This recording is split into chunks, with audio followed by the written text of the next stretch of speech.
Bana, kifo cha mwanafunzi ambaye aliweza kutenganishwa kichwa chake na kiwiliwili na mwili wake kutupwa mtoni, mto Msimbazi, basi TAHLISHO imeweza kutaka uchunguzi ufanyike haraka.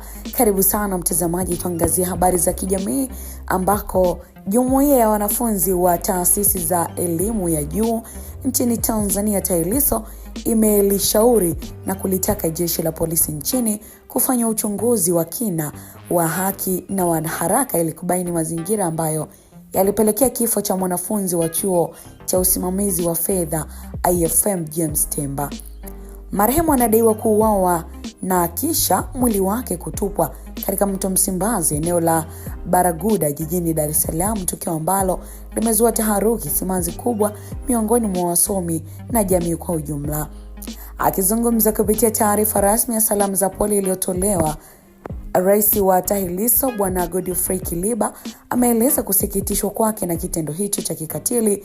Kiliba amesisitiza kuwa tukio hilo si tu limepokonya uhai wa kijana mwenye ndoto kubwa, bali pia limegusa hisia na mioyo ya wanafunzi wa vyuo na vyuo vikuu nchini kote. Ameongeza kuwa TAHLISHO ikiwa kama chombo kikuu cha utetezi wa maslahi na usalama wa wanafunzi wa elimu ya juu inalichukua tukio hilo kwa uzito wa kipekee na haitanyamazia hadi haki itakapotendeka. Katika maelezo yake yaliyojaa uzito, Bwana Kiliba ameweka wazi hitaji la vyombo vya dola kuingilia kati kwa kasi kubwa ili kutoa majibu ya kisheria juu ya unyama huo. Nikimnukuu, anasema, kwa niaba ya jumuiya ya wanafunzi wa taasisi za elimu ya juu Tanzania TAHLISHO, ninaliomba jeshi la polisi lifanye uchunguzi wa kina na wa haraka ili kusudi wahusika wa tukio hili wabainike na kufikishwa mbele ya vyombo vya sheria mara moja, aliandika Kiliba katika tamko lake lililosambazwa kwa vyombo vya habari na mitandao ya kijamii. Rais huyo ameongeza kuwa ni lazima usalama wa wanafunzi upewe kipaumbele ili kuondoa hofu miongoni mwa vijana waliopo masomoni. Pamoja na kutoa wito huo kwa jeshi la polisi, Bwana Kiliba ametoa salamu za rambirambi kwa familia ya marehemu James Temba, ndugu, jamaa na marafiki pamoja na uongozi wa wanafunzi wa chuo cha IFM.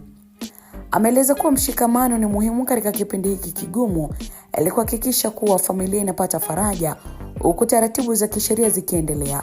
Amewataka wanafunzi wa IFM kutulia na kuwa wastahimilivu wakati mamlaka husika zikifanya kazi yake ya kusaka ukweli wa jambo hilo lililojaa utata. Katika hatua nyingine, Rais Kiliba kwa unyenyekevu mkubwa amewasihi wanafunzi na wakazi wa maeneo hayo ya tukio lililopotokea kutoa ushirikiano wa dhati kwa vyombo vya ulinzi na usalama.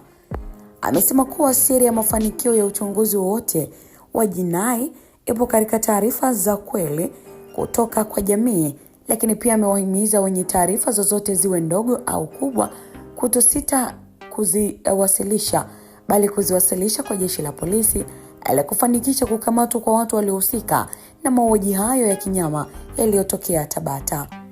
Kwa upande wake, jeshi la polisi kanda maalum ya Dar es Salaam tayari imethibitisha kuanza kwa uchunguzi wa kina kufuatia kifo hicho cha kusikitisha cha James Temba ambaye alikuwa mkazi wa Tabata Chang'ombe. Jeshi hilo limekaririwa likisema kuwa makachero wake tayari wapo kazini kubaini chanzo halisi cha kifo hicho cha kuwafuatilia watu wote wanaohisiwa kuhusika. Polisi wameahidi kuwa hakuna jiwe litakaloacha kugeuzwa hadi wahalifu wafikishwe mahakamani, huku akitoa wito wa utulivu wakati mchakato wa kikatiba na kisheria ukikamilika. Tukio hili, mtazamaji, linakumbusha umuhimu wa kuimarisha ulinzi katika maeneo ya makazi na njia za miguu ili kulinda maisha ya raia, hasa vijana ambao ni nguvu kazi ya taifa.